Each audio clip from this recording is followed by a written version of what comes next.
Today's devotional comes from Genesis chapter 2, verse 17. But you must not eat from the tree of the knowledge of good and evil, for when you eat from it, you will certainly die.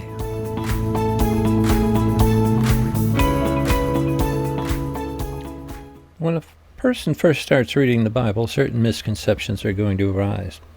A friend of mine told me he had read the first 3 chapters of Genesis and stopped because he couldn't believe in a God that changes his mind. He felt God had changed from plan A to plan B when the fruit from the tree of good and evil was consumed by Adam and Eve, and therefore God could not be all-knowing and all-powerful. My friend suggests that God didn't know what was going to happen ahead of time, and therefore he could not be the God of the universe.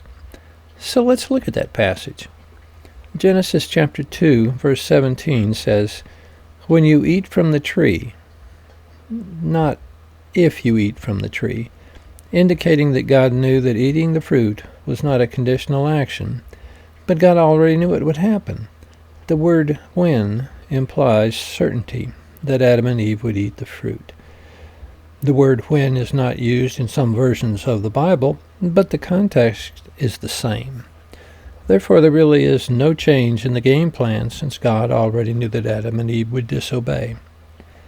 Helping others understand the Bible can be a way to reinforce our own faith by getting back to the basics of learning to love God.